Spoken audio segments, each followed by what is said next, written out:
I think, one of the biggest things is connecting to the more emotional side of seeing and being and like feeling in the world, and sort of connecting to that every day feels very special. I'm a figurative artist and I work from life and from observation, and I like to go outside and be in nature and work directly from life, but I'm not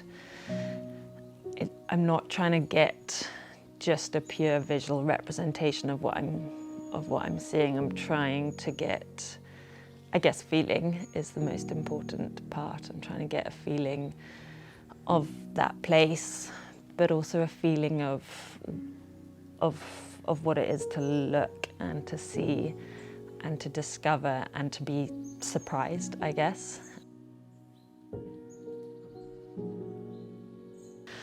I ended up just going back to the same areas, like the same favourite old sort of trees and a bit of wood, or the same hedgerows, and I think something about going back to the same place again and again, especially somewhere I've grown up, it does feed into that, and memory feeds into that, and I guess just a strong personal feeling for place and what's important.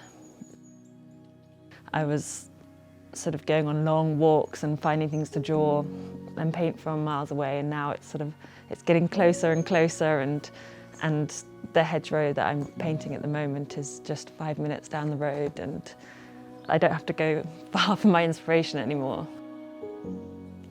Going out less, you end up sort of seeing more.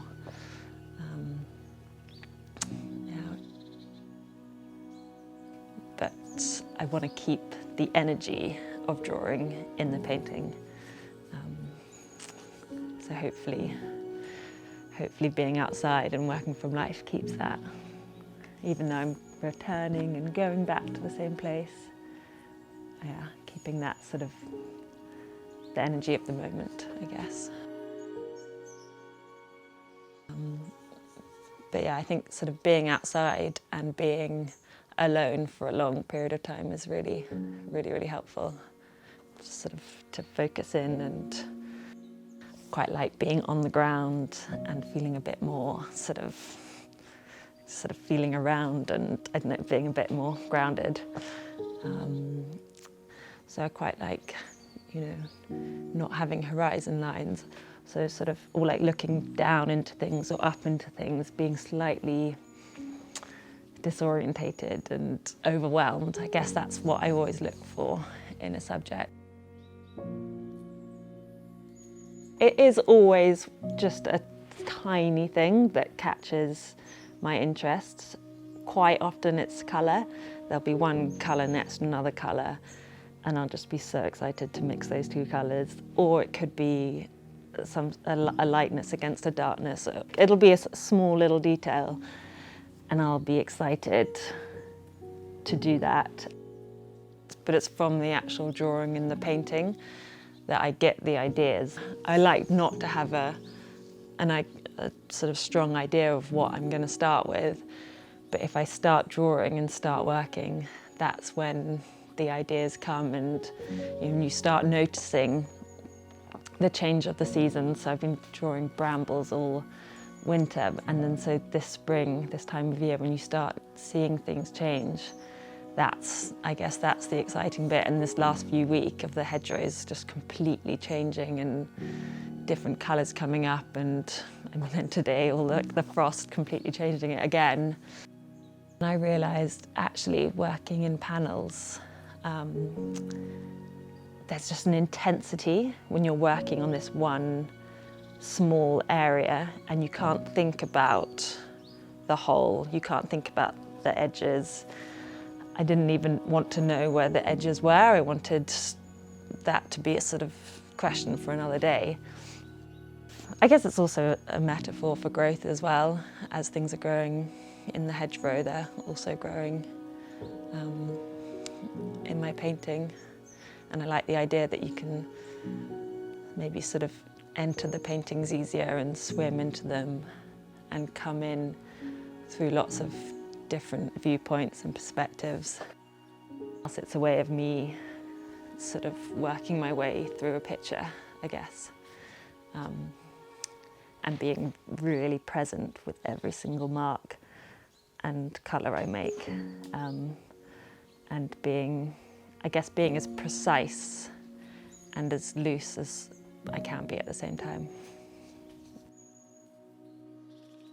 I'm always interested in very busy subjects and subjects that sort of overwhelm you and you can't fully take in at once. I think Maggie Hamling talks about drawing as a way of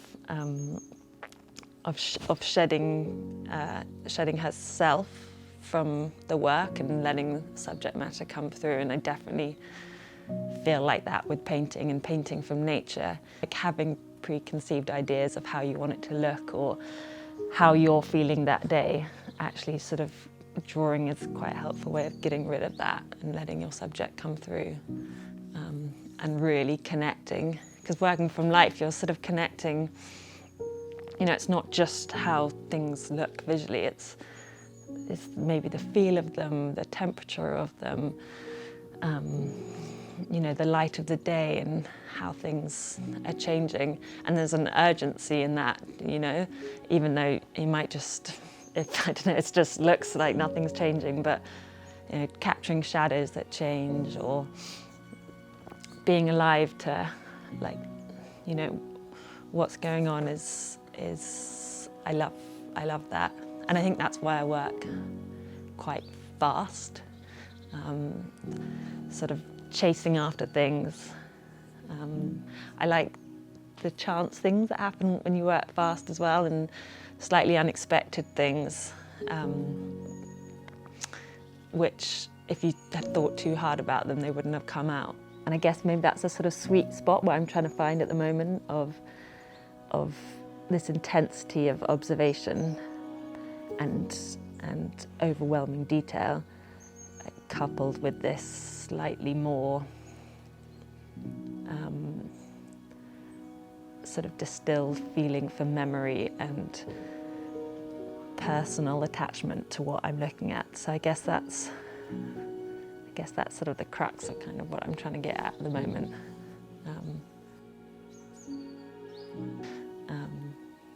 But yeah, it's a complete privilege just to be in nature every day and working from it and looking and responding, I guess.